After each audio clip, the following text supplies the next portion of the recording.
முதன்மை திட்டமாக விவசாயிகளை திட்டத்தை எடுத்துக்கிறோம். இன்னைக்கு வறட்சியால் பாதிக்கப்பட்ட விவசாயிகள் நலம் பெற வேண்டும், அவர்களுக்கு தேவையான நீரை வழங்கி வேளாண் பணியை சிரமங்களால் மேற்கொள்ள வேண்டும். இன்றைக்கு வேளாண் பெருமக்களுக்காக நிறைய திட்டங்களை அம்மாவுடைய அரசு செயல்படுத்தி இருக்கிறது. இன்னைக்கு சொட்டு நீர் பாசனம் அது அம்மாவுடைய அரசு கொண்டு வந்த திட்டம், அதற்கு தேவையான உதவிகளை செய்கிறது. குடிமராமத்து திட்டம், ஏரிகள் குளங்கள் ஆழப்படுத்தப்பட்டு பெய்கின்ற மழைநீர் முழுவதும் சேமித்து வைக்கப்படுகிறது.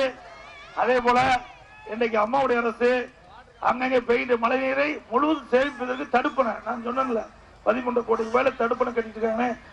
1000 கோடி முதல் கட்டமா ஒதுக்கியாச்சு. எவ்வளவு ரூபாய் செலவானாலும் ஒரு சொட்டு நீர் கூட வீணாக்கூடாது. பெய்கின்ற மழை நீர் முழுவதும் விவசாயி பயன்படுத்தணும். அதற்காக திட்டத்தை வகுத்து அம்மாவுடைய அரசு நடைமுறைப்படுத்தும். அதே நமக்கு அண்டை மாநிலத்தை நம்பிதான் நாம நம்பி இருக்கிறோம். அண்டை மாநிலத்தில் நல்ல பருவமழை பெஞ்சா நீர் வரும், இல்ல நமக்கு நீர் கிடைக்கும். அதுவும் அவனுடைய தேவைக்கு போகதான் நமக்கு விடுவாங்க. அதனால நம்முடைய பகுதியில் பெய்கின்ற மழை நீரை முழுவதும் பயன்படுத்துகின்ற விதமாக அங்கங்கே தடுப்பணை, ஏரிகளை ஆழப்படுத்துறது, தடுப்பணை கட்டி நீரை சேமித்து விவசாயத்துக்கு தேவை நீரை வழங்குவதுதான் அம்மாவுடைய அரசுடைய முதல் திட்டம். அதே போல இன்னைக்கு ஸ்டாலின் இந்த பக்கம் சுத்தி வந்தாருன்னு சொன்னாங்க. நம்முடைய தருமபுரி மாவட்டத்தில் பல இடத்துல சுத்தி வந்தாராம். அப்ப சுத்தி வரும்போது இன்னைக்கு பிரைம் மினிஸ்டருக்கும் முதலமைச்சருக்கும் கட்டி இருக்குன்னு சொன்னாராம். இவரு டாக்டரா இருக்காரு, நம்ம வேட்பாளர் கூட டாக்டர் சொல்லுவாங்க. எப்ப டாக்டர் தெரியல, எப்ப டாக்டர் தெரியல. பிரைம் மினிஸ்டருக்கு கட்டி இருக்குது இவரு போய் கண்டுபிடிக்க முடியுமா? எவ்வளவு பச்சை போய். எனக்கும் அவருக்கு கட்டி இருக்குதான், அதை நீக்கிறதுக்கு தேர்தலுக்கு வந்திருக்காராம். எனக்கும் கட்டி இல்ல, அவருக்கும் கட்டி இல்ல. உங்களுக்கு தான் கட்டி இருப்பதா அப்பப்ப லண்டன் போயிட்டு வந்துட்டு இருக்கிறீங்க. ஆக முதல்ல உங்க உடம்ப பாருங்க, அப்புறமேட்டு நீங்க நக்கல் பேச்செல்லாம் பின்னாடி வச்சுக்கலாம். ஆக உங்க உடம்புல 1008 வியாதி வச்சுக்கிட்டு எங்களை பத்தி பேசுறீங்களே, இது மம்முட்டி பிடிச்ச கை. கிராமத்துல இருந்து வந்தோம், உடம்பு திறமையா இருக்குது, வலிமையா இருக்குது.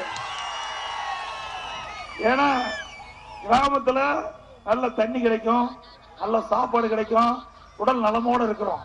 ஆனா அவர் டவுன்ல நகரத்துல இருந்து வளர்ந்தவர், அதை பத்தி தெரியாது. இதெல்லாம் ஒரு கேலியான பேச்சு, பச்சை பேச்சு. இப்படிப்பட்ட ஒரு தலைவர் எல்லாம் இப்படி பேசலாமான்னு நீங்களே எண்ணி பாருங்க. ஒரு அரசியல் நாகரிகம் இருக்குது, என்ன பேசணுமோ அதை பேசணும்.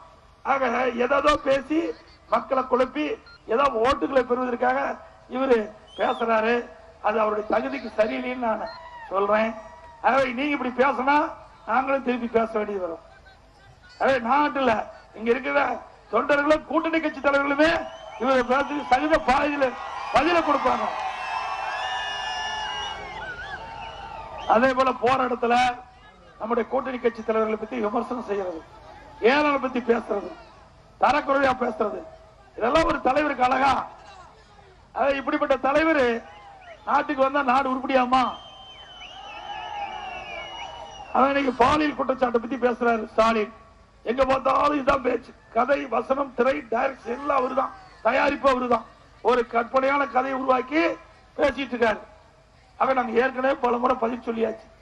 ஆனா அவர் கேட்ட கேள்விக்கு அத்தனையும் பதில் சொல்லியாச்சு. அவர் படிக்கிறாரோ இல்லையா அது தெரியாது. ஆனா கண்ணு டாக்டர் போய் வைத்தியம் பண்ணி கண்ணு தெரியுதோ இல்லையோ, காது கேட்குதோ இல்லையோ, ஆனா மேடையில் ஏறி ஏதோ பேசுறாரு. ஆனா நாங்கள் அவர் சொன்ன குற்றச்சாட்டு அனைத்துக்கும் பதில் சொல்லிக்கிறோம். எல்லா பொதுக்கூட்டத்திலையும் பதில் சொல்லிக்கிறோம். தமிழ்நாடு முழுவதும் கிட்டத்தட்ட 36 பாராளுமன்றத்துக்கு இன்னைக்கு தேர்தல் பிரச்சாரத்தை முடிச்சிருக்கிறேன். இன்னைக்கு முடிச்ச தருமபுரி நாடாளுமன்ற தொகுதியோட 36 நாடாளுமன்ற தொகுதியில நான் 22ஆம் தேதி நம்முடைய தேர்தல் பிரச்சாரம் துவக்கி வச்சு இன்றைக்கு தேதி 11 ஏப்ரல் 11 இதுவரைக்கும் 36 நாடாளுமன்றத்துக்கு நேரா போய் வந்துட்டு இருக்கிறேன். ஆக எங்களை பத்தி நீ பேசுறதுக்கு எந்த தகுதியும் கிடையாது.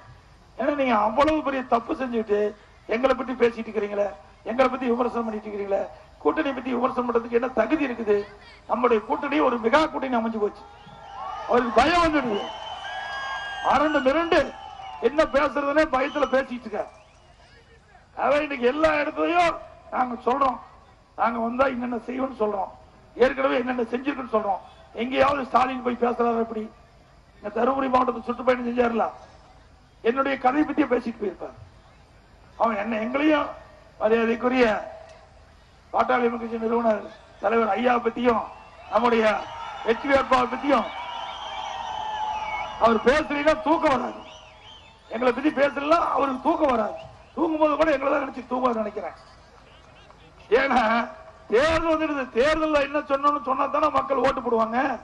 அதை வச்சு எங்களை பற்றி கதை பேசினா எப்படி மக்கள் ஓட்டு போடுவாங்க? நாங்க இங்க வந்திருக்கிறோம், மக்களுக்கு என்ன செய்யணும்னு சொல்றோம், மக்கள் என்ன கோரிக்கை எங்கிட்ட கொடுத்துருக்கான்னு சொல்றோம்.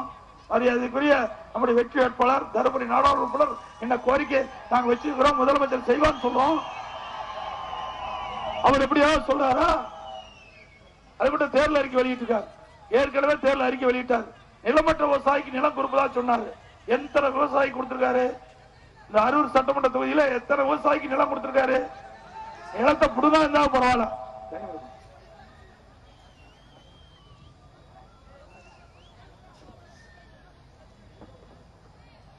பூரா பொய் அறிக்கை, பேசுறது பூரா பொய், உண்மையே கிடையாது. அது மட்டும் இல்ல, திராவிட முன்னேற்ற கழகத்தை சேர்ந்த அவருடைய தொண்டர்கள் அராஜகத்தில் ஈடுபட்டாங்க. நல்லா ஹோட்டலுக்கு போறாங்க, நல்லா சாப்பிடுறாங்க, பணம் கேட்டா கொடுக்கறது இல்ல. அந்த ஹோட்டல் உரிமையாளர் பிடிச்சி அடிக்கிறாங்க. ஸ்டாலின் கட்ட பஞ்சாயத்து பண்ண போறாங்க. எங்கேயாவது ஒரு அரசியல் கட்சி தலைவர் கட்ட பஞ்சாயத்து போன வரலாறு உண்டா? தமிழ்நாட்டில் நிறைய கட்சி வச்சிருக்காங்க, எல்லாமே நான் கட்சி நடத்துறாங்க, தலைவரா இருக்கிறாங்க. எந்த கட்சி தலைவராவது போய் கடையில போய் கட்ட பஞ்சாயத்து பண்ண வரலாறு உண்டா? அந்த வரலாற்றை படித்தது நம்ம ஸ்டாலின் தான். அது மட்டும் இல்லாம இன்னைக்கு புரட்சி தலைவி அம்மா முதலமைச்சராக இருக்கின்ற காலத்துல என்னென்ன திட்டங்கள் கொண்டு வந்தாங்களோ அதையெல்லாம் நாங்க நடைமுறைப்படுத்திட்டு இருக்கிறோம்.